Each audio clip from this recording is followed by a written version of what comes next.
오늘 본 시편은 여호와를 자기 하나님으로 삼은 자가 누리게 되는 복을 선언함과 동시에 하나님의 공의의 실현을 간구하는 내용의 시로서 다윗은 하나님께서 주시는 승리를 확신하며 이 시를 지었습니다. 다윗은 이스라엘의 왕으로서 많은 전쟁을 경험했으며 그런 과정 가운데서 하나님의 보호와 인도를 분명하게 체험했습니다. 그래서 지금 하나님께서 주시는 승리를 감사하는 마음으로 이 시를 고백하고 있는 것입니다. 당시 고대 근동 지역에서는 많은 전쟁이 있었습니다. 그 전쟁을 치르는 국가들의 왕은 전쟁에 나가기 전에 자기들 나름대로 그 백성들, 그 민족들, 그 지역들 간에 섬기고 있는 신에게 승리를 구하는 것이 일반적입니다. 이 나라는, 이 백성들은 어떠한 신을 섬기느냐?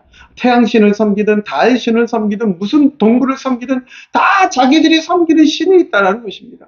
그 신이 지금 나가는 이 전쟁, 지금 치르게 되는 이 전쟁 가운데서 우리 백성을, 우리나라를 지켜주시기를 간구하고 기도하고 제사를 드리고 전쟁에 나가는 것, 이거 그냥 평범한 일상입니다.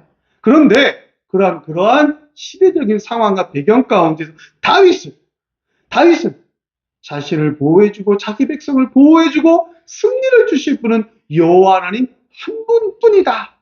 야훼 하나님, 여호와 하나님 한 분뿐이다 라고 지금 여호와 하나님 앞에 다시 한번 승리의 고백을 하고 있는 것입니다. 이러한 내용은 시편 20편, 21편과 그 배경을 같이 하고 있는데, 20편은 암몬과 아람 연합군과의 전쟁에 앞서 승리를 간구하는, 승리를 기도하는 내용이고, 21편은 아람과 암몬과의 전쟁에서 승리를 거둔 후에 그 승리를 주신 이스라엘의 하나님 여호와 하나님을 찬양하는 내용입니다. 그리고 본 내용은 이제 막 전투를 개시하기 직전에 승리를 확신하면서 부르는 기도의 내용으로서 하나님께서 함께 하시는 그러한 백성은 종말론적으로 영원한 승리를 누리게 되며 평화와 번영을 누리게 될 것을 확신하면서 신앙을 고백하며 선포하는 내용인 것입니다. 여러분, 지금 이 시편 144편의 고백은 다윗이 아람과 암몬의 연합군과 전쟁을 치르면서 승리를 했기 때문에 감사합니다 라고 고백하는 내용이 아닙니다. 이제 전쟁을 목전에 두고 있어요. 전쟁을 목전에 두고 있는데 우리는 여호와 하나님을 우리의 구세주로 믿고 있고 고백하고 있기 때문에 그 하나님이 우리를 지켜주시고 그 하나님이 승리를 주실 것을 확신하면서 이미 승리했다라고 믿음의 고백을 하고 있는 것입니다. 이것이 믿음입니다, 여러분. 이미 눈에 보이는 것을 다 받은 다음에 하나님이 승리 주셨구나 라고 고백하는 믿음도 믿음입니다. 그것도 안 하는 사람이 태반이죠. 그것도 분명 믿음의 고백입니다. 그러나 진짜 믿음의 고백은 눈앞에 아무것도 펼쳐져 있지 않지만, 고난과 역경이 펼쳐져 있지만, 이 가운데에서도 내가 고백하는 그 하나님이, 그 여호와 하나님을 믿음으로 고백하는 백성에게, 하나님의 자녀에게 승리를 주실 것이다 라고 고백하는 것이 진짜 믿음이다라는 것입니다. 이러한 본 내용은 4단락으로 구성되어 있는데, 먼저 1절, 2절에 보면 대적의 공격으로부터 지켜주실 여호와 하나님을 찬양하며 열정적으로 그 하나님을 선포하고 있습니다. 또 3, 4절은 절대자 여호와 하나님 앞에선 인간들의 연약한 한계를 선언하고 있습니다. 이렇게 다윗이 갑자기 여호와 하나님을 찬양하다가 그 하나님 앞에 서 있는 우리 인간들의 모습이 너무나 연약하고 보잘것없다라고 고백하는 이유는 하나님 앞에 겸손의 표현을 고백하면서 동시에 이제 5절 이후에 하나님 이렇게 연약하니까, 이렇게 미약한 존재니까 하나님이, 절대하신 하나님이 강권적으로 이 전쟁에 개입해 주셔야 된다라고 고백하고 더 간절히 간구하기 위함입니다. 이렇게 미약하고 연약한 존재니까 하나님이 도와주셔야 된다라는 거예요. 그래서 5절부터 11절은 하나님의 역동적인 개입을 통한 공의의 실현과 구원의 실현을 간구하는 내용입니다. 그리고 오늘 우리가 함께 읽은 12절부터 15절의 말씀은 그 하나님을 우리 백성들의, 나의 유일한 하나님으로 삼는 그 백성들이 받을 복을 삼중적으로 선언하면서 12절에 보면 그 아들과 딸들이 잘 되는 가정의 축복을 말하고 있고 13절로 14절에는 그 하나님만을 자기 하나님으로 삼는 백성들이 받는 곡물과 가축의 축복, 즉 번성하고 잘 되는 산업의 축복을 말하고 있고 또 그 공동체, 그 사회가 누리는 평안을 얘기하고 있으며 마지막으로 15절에는 여호와를 자기 하나님으로 삼는 백성은 복이 있다라고 최종적으로 선언하면서 여호와 하나님을 섬기는 이스라엘 백성이 이번 전쟁에서 승리하고 누리게 될 축복을 선언하고 확신하며 고백하고 있는 것입니다. 현재를 살아가는 우리들에게도 수많은 전쟁이 우리의 눈앞에 놓여 있습니다. 실제로 가까운 나라 러시아와 우크라이나가 전쟁을 하고 있습니다. 북한이 거기에 지금 개입을 했습니다. 그럼 세계 나라가 어떻게 또 개입할지 아무도 모릅니다. 조금 멀리 가면 지금 현재 이스라엘, 중동 지역은 이스라엘, 이란, 헤즈볼라, 전쟁을 지금 수도 없이 하고 있습니다. 혹시 모르지 않습니까? 또 어느 나라가 어떤 지역에서 분쟁을 하고 있는지. 제가 가본 필리핀은 그냥 전쟁하는 나라 같아요. 우리 길거리 다니면서 실제 총과 실탄을 가지고 있는 경찰들 본 적 있습니까? 무슨 사건이나 터져야 경찰들이 전지 테이저건 갖고 오잖아요. 필리핀 가니까 치안이 좋다고 하는 그런 동네인데도 곳곳에 가드라고 하는 경찰들이 실제 긴 총을 다 차고 있어요. 편의점 내 물 사러 들어가다 깜짝 놀랐어요. 이 총 차고 있는 사람이 이렇게 쳐다보고 있길래 날 강도인가 뭔가 하고 물어봤더니 그냥 이렇게 다 지키고 있다라는 거예요. 여차하면 쏘는 거죠. 얼마나 무섭습니까? 이러한 실제적인 총 칼이 왔다 갔다 하는 전쟁만 전쟁입니까? 우리나라 보십시오. 서로 정권을 차지하겠다고 정치권에서 매일매일 전쟁 아닙니까? 네가 잘났네, 내가 잘났네. 정치권은 정치 전쟁입니다. 우리들은 어떻습니까? 돈 전쟁입니다. 돈 전쟁. 돈이 있네 없네? 어떻게 하면 돈 더 부자가 될까? 전쟁입니다. 수많은 전쟁 가운데 가장 중요한 전쟁이 무엇이겠습니까? 먹고 사는 전쟁입니까? 정권을 획득하기 위한 정치 전쟁입니까? 나라 간의 자기들의 땅을 더 차지하기 위한, 자기들의 영역을 넓히기 위한 분토 전쟁입니까? 영적 전쟁. 영적 전쟁.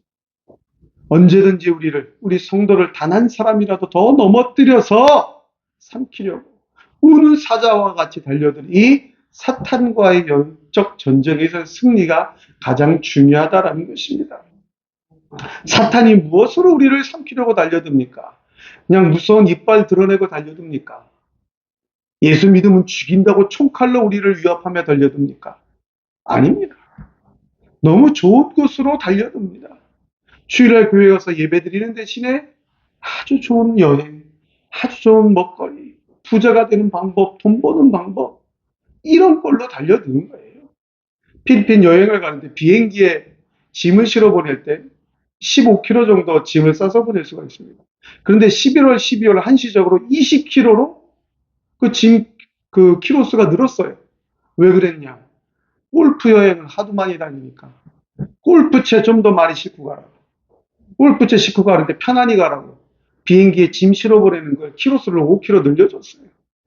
예, 저희가 타고 간 비행기가 만약에 100명 탔다면 조그마한 비행기인데 우리 몇 명 빼곤 다 골프치러 가는 사람들. 짐 찾는데 다 골프채 하나씩 다 찾아가요. 이렇게 즐거운 여행이 많이 있습니다. 주의를 지키는 것보다. 요즘 우리나라 사람들 먹고 사는 것 때문에 정말 어려운 사람이 몇 명 됩니까? 여행 가라는 거죠. 여행 가라는 겁니다. 이렇게 좋은 것으로 미혹을 하고 달려듭니다. 비슷한 것 같은데 다른 진리를 가지고 진리라고 우리를 속여서 넘어뜨려 달려갑니다. 그러니까 진리가 아니지요. 비슷해 보이지만 진리가 아닙니다. 거의 같은데 조금 다른 거 하나. 이 정도는 괜찮다. 이 정도면 진리라고 해줄 수 있다. 라고 비진리를 가지고 와서 우리를 미혹하여 넘어뜨리려고 합니다. 이런 사단과의 영적 전쟁에서 승리하는 것이 진짜 승리며 가장 중요하다라는 것입니다. 오늘 본문의 말씀을 통해서 다윗의 고백을 통해서 우리도 여호와 하나님만을 우리의 유일한 하나님으로 전능하신 창조주 여호와만을 우리의 하나님으로 삼고 승리하는 진정한 축복을 받아 누리는 하나님의 백성 신앙인으로 이 세상 살아가시길 주님의 이름으로 간절히 축원합니다. 이러한 백성은 복이 있다.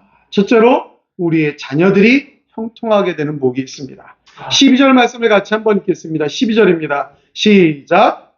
우리 아들들은 어리다가 조성한 나무들과 같으며 우리 딸들은 궁전의 양식대로 아름답게 다듬은 모퉁이 돌들과 같으며. 아멘. 여기 보면 다윗은 지금 자신의 아들들은 장성한 나무다라고 표현을 합니다. 이 장성한 나무, 어떻게 나무가 장성합니까? 강하고 흔들리지 않고 자라는 모습. 즉 우리의 아들들이 강하고 흔들리지 않고 아주 견고하게 잘 자랐다, 그런 뜻입니다. 어디에도 신앙이 흔들리지 않고 외모적으로도 빠짐이 없이 잘 자랐다는 것입니다. 그리고 딸들은 무엇에 비유했습니까? 모퉁이 돌에 비유했습니다. 이 모퉁이 돌은 단단하게 다듬어져서 집의 가장 중요한 자리에 놓이는 돌, 그것이 모퉁이 돌 아닙니까? 즉 우리의 딸들이 아주 아름답게 잘 다듬어져서 그 집안의 가장 중요한 자리에 놓여 있는 것처럼 우리의 딸들이 아름답게 잘 자랐다라는 것입니다.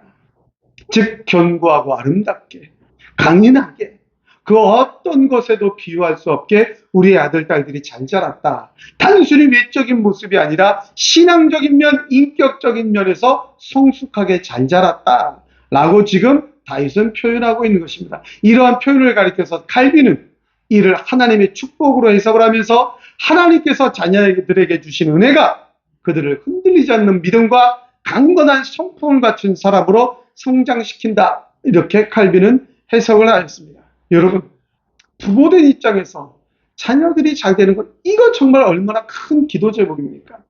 우리의 자녀들이 믿음으로 잘 자랐다, 이게 가장 큰 기도 제목 아닙니까? 목사다 보니까 저는 주변에 목사님들이 많이 있습니다. 근데 목사님들이 뭐 이렇게 얘기를 하다 보면 목사님의 자녀라고 해서 다 신앙이 좋느냐, 그런 것만은 아니에요. 목사님의 자녀인데 참 어디 내놓게 말하기 참 부끄럽다라는 겁니다. 왜? 신앙생활을 잘 안 해서. 뭐 사회적으로 보면 무명대를 나오기도 하고 돈을 잘 벌기도 하는데 신앙생활을 잘 안 하는 것 같아요. 또 어떤 목사님은 내 아들도 내 뒤를 위해서 목사가 되면 좋겠다는데 뭘 그렇게 안 하려고 그러는데, 이런저런 고민이 있는 거예요. 그런데 보면 또 목사님들의 자녀들은 또 잘 되고 잘 자라갑니다. 그래서 어떤 분들은 또 저를 참 부러워해요. 개척교회 목사인데 왜 뭐가 그렇게 부럽냐 그랬더니 아들이 목회를 하고 있지 않느냐, 아들이 목사를 하고 있지 않느냐, 딸이 뭐 교회에서 섬기고 있지 않느냐. 여러분, 세상에서 돈을 잘 벌고 이런 것보다 정말 신앙생활 잘 하면서 믿음으로 잘 자라는 자녀들을 볼 때 얼마나 그것이 큰 축복이냐라는 것입니다. 그렇다면 하나님이 그 자녀들을 믿음으로 신앙적인 인격체로 잘 성장시켜 주셨는데 이 세상 가운데에서는 그럼 아주 빈약하게 만들었겠느냐? 절대로 아니다라는 것입니다. 중요한 것이 신앙적인 인격체로서 잘 자라는 것, 신앙적인 인격체로서 하나님을 섬기면서 구부러지지 아니고 잘 자라는 것, 그것이 형통의 비결이고 그것이 바로 형통의 축복이다라는 것입니다. 칼빈의 해석대로 하나님의 진정한 축복은 자녀들이 하나님의 신앙으로 믿음으로 잘 자라고 흔들리지 않는 것, 이것이 바로 축복인 것입니다. 오늘 여호와 하나님을 자기 하나님으로 삼은 백성들이 누리는 첫 번째 축복, 자녀들이 잘 되는 축복입니다. 다른 세상의 신들에게 엎드리는 것이 아니라 이번 주에 수능 시험이 있습니다. 수능 시험이 있으니까 뭐 여기저기 가서 절에 가서 우리 아들 딸 시험 잘 보게 해주세요. 뭐 이렇게 한 번 교회 나오지도 않다가 수능 보는 날 앞 새벽 기도 가면 그게 하나님을 자기 하나님으로 삼은 겁니까? 아니지요. 그건 종교 의식입니다. 여호와를 하나님을 자기 하나님으로 삼았다라는 얘기는 종교 의식을 얘기하는 게 아니에요. 분명하고 정확한 신앙 고백과 믿음을 얘기하는 겁니다. 그 분명하고 정확한 신앙 고백과 믿음, 종교인이 아니라 교인이 아니라 신앙인으로 살아가는 자들에게 아들, 딸이 형통하게 되는 복을 주신다. 이것이 하나님이 주시는 복입니다. 우리 사랑하는 성도들의 가정 가운데 있는 자녀들은 오늘 다윗의 말처럼 정말 장성한 나무, 모퉁이 돌과 같은 아들, 딸의 모습으로 살아가기 주님의 이름으로 간절히 축원합니다. 이러한 백성은 복이 있나니 둘째로 풍요와 평안의 복이 있습니다. 우리 13절 14절 말씀을 같이 한번 읽겠습니다. 13절 14절입니다. 시작. 우리의 국가에는 복이 가득하며 우리의 양은 그래서 천천과 만만으로 번성하며 우리 수소는 무겁게 실었으며 또 우리를 침노하는 일이나 우리가 나아가 막는 일이 없으며 우리 거리에는 슬피 부르짖음이 없을지제. 아멘. 여기 보면 다시 곳간에는 각양 양식이 가득하다라고 있습니다. 풍족하다라는 것입니다. 농산물이 풍성하여 경제적으로 부족함이 없다는 뜻입니다. 하나님께서 경제적인 안정과 번영을 허락하신다라는 표현이 이렇게 고백하고 있는 것입니다. 양은 들에서 천천만만으로 번성하고 소는 무겁게 실었다. 역시 가축의 풍요로움, 번성함, 이 모든 것이 다 하나님의 은혜다라고 말합니다. 그 다음에 더 중요한 것은 우리 거리에서 슬피 부르짖음이 없다. 즉, 그 공동체가 여호와 하나님만을 분명한 창조주로 구원주로 고백하며 섬기는 예배하는 찬양하는 그런 공동체는 평화롭게 살아간다. 하나님이 지켜주시기 때문에 평화로운 삶을 살고 있다는 것입니다. 외적의 침입이나 분쟁이 없고 사회 전체가 하나님 안에서 완전한 평안을 누린다 라고 그렇게 다윗은 지금 고백하고 있는 것입니다. 여러분, 이 세상 사람들이 가장 중요하게 생각하는 것이 무엇입니까? 바로 물질의 축복 아닙니까? 물질의 축복 아닙니까? 물질의 축복만을 위해서, 물질의 복만을 위해서 많은 사람들이 거기에 매달려 살아갑니다. 심지어 교회들도 마찬가지입니다. 교회를 광고하는데 우리 교회에 오면 복 받습니다. 우리 교회에 오면 문제가 해결됩니다. 우리 교회에 오면 병이 낫습니다. 여러분, 병 날라고 교회 다닙니까? 문제 해결하려고 교회 다닙니까? 돈 벌려고 교회 다닙니까? 그게 바로 종교인의 모습이다라는 것입니다. 예. 그리고 수능 잘 보려고 우리나라에서 말하는 스카이 대학 가려고, 서울대, 연세대, 고려대 가려고 교회 다닙니까? 그것은 아니지. 돈 많이 벌어서 로또 당첨돼서 돈 많이 벌어서 좋은 차 타고 다니려고, 좋은 집 살려고 그래서 교회 다닙니까? 교회 다니는 사람들은 다 그럼 이 세상에서 부자여야죠. 그렇지 않지 않습니까? 그것이 중요한 것이 아니다라는 얘기입니다. 다윗은 여호와 하나님의 나의 하나님으로 삼는 게 중요하다라는 것입니다.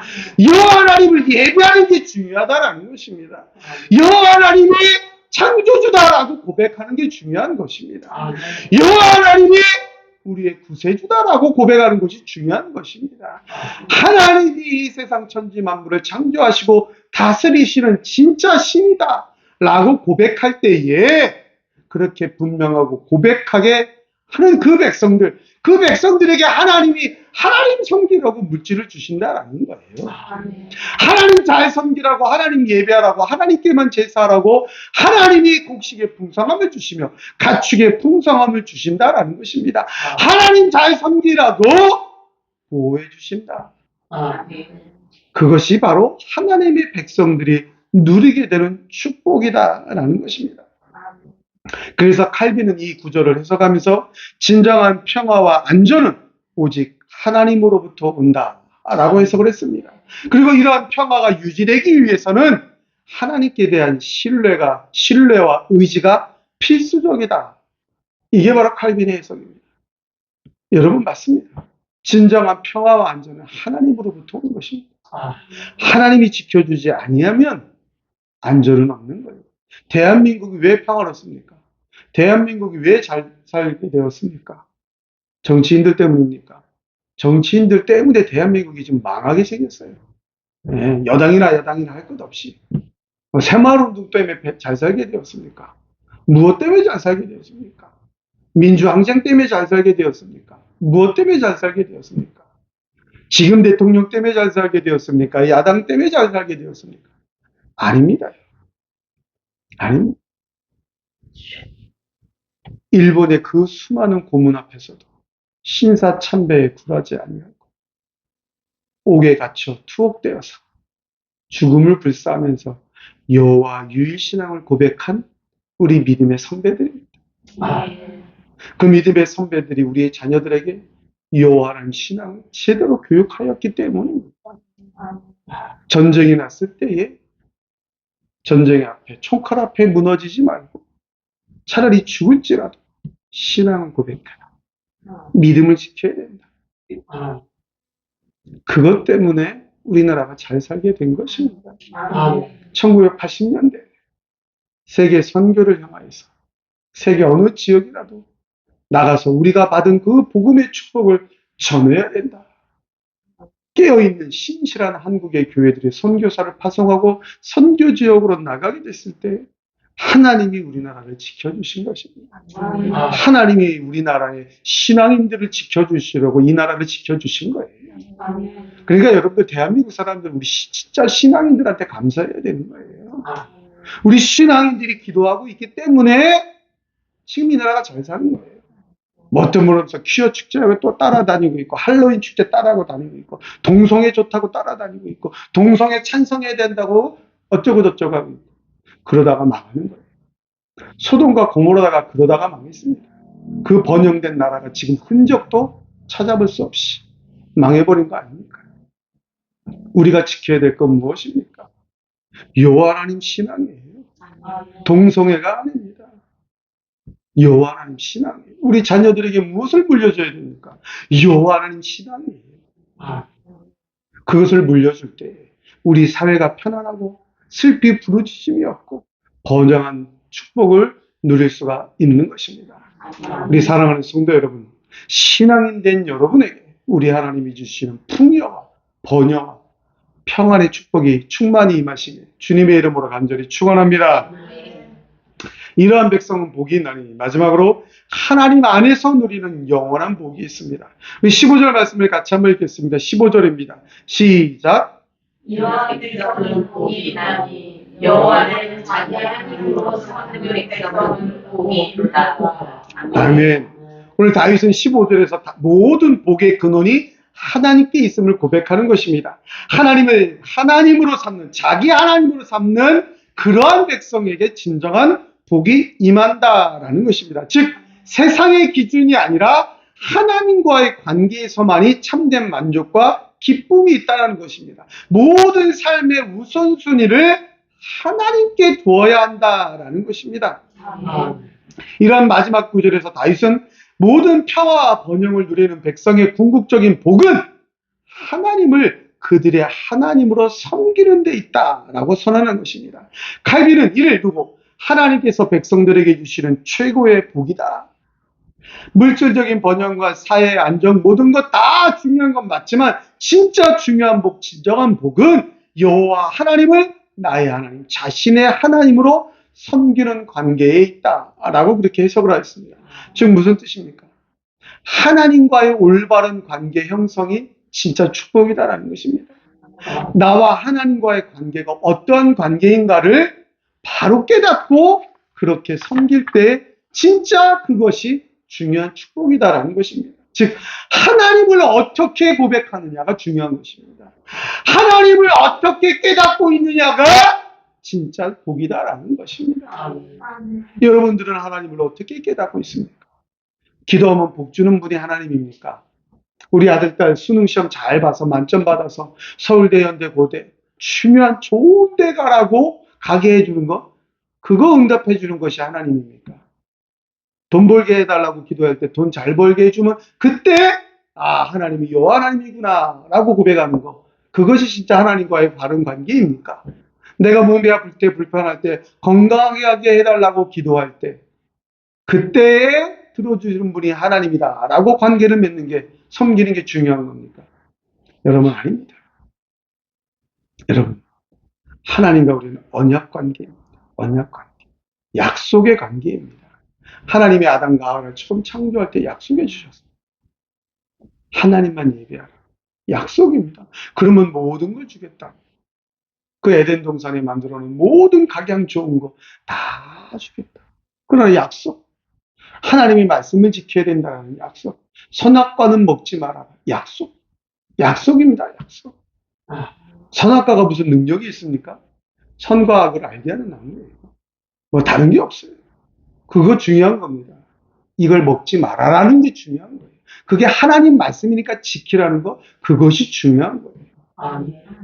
근데 아담이 여겼지 않습니까? 사탄이 꼬임에 나와. 거기서 약속이 파기가 됩니다.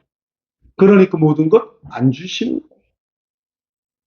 우리도 하나님과의 약속의 관계입니다. 어떤 관계? 하나님만 하나님으로 고백하는 관계가 돼야 되는 거예요. 막 여러 가지 세상에도 쫓아다니고 따라다니다가 필요할 때만 하나님. 알라딘 램프잖아요. 우리 동화 속에 나오는 알라딘 램프잖아요. 뭐 자기 마음대로 살다가 어려움 당하면 램프 문질러가 램프가 다 뭐가 나타나가지고 펑 하고 나타나고 들어주고 다 좋게 되고. 이게 여러분 역사적 현실입니까? 꾸며낸 얘기입니까? 알라딘 램프는 역사적인 현실이 아닙니다. 꾸며낸 얘기예요. 하나님을 그렇게 고백하고 있다? 꾸며낸 얘기가 되는 거예요. 현실이 될 수가 없는 거예요. 그러나 무슨 일이 있든지 여호와가 눈에 보이지 않아도 내가 조금 어렵고 힘들어도 이 여호와가 창조주다. 이 여호와가 우리의 구원주다. 이 여호와 하나님이 영원하신 분이다. 이 여호와가 나의 죄를 구원하기 위하여 독생자 예수 그리스도를 보내어 주셨다.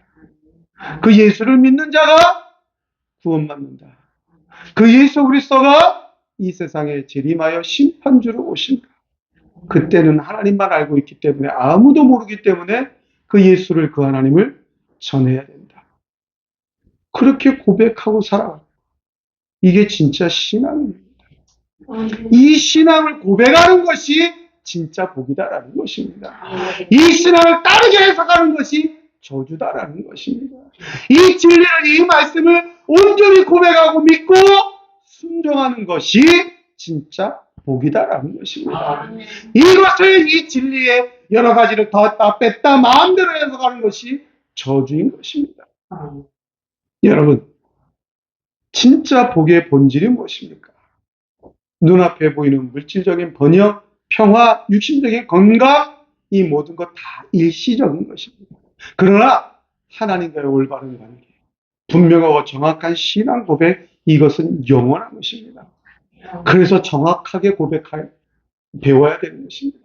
처음부터 정확하게 고백하고 처음부터 정확하게 정체성을 가지고 신앙인의 정체성을 가지고 살아가야 되는 것입니다. 이것이 진짜 복인 것입니다. 이러한 백성에게 하나님이 다른 것을 더해 주는 것입니다. 그래서 예수님도 이 세상에 오셔서 뭐라고 말씀했어요? 너희는 먼저 그의 나라와 그의 의를 구하라. 하나님을 구하라. 그리하면 모든 것을 더하게 하시리라. 하나님 빼고 이 모든 것 구하는 거 세상 사람들도 다 한다.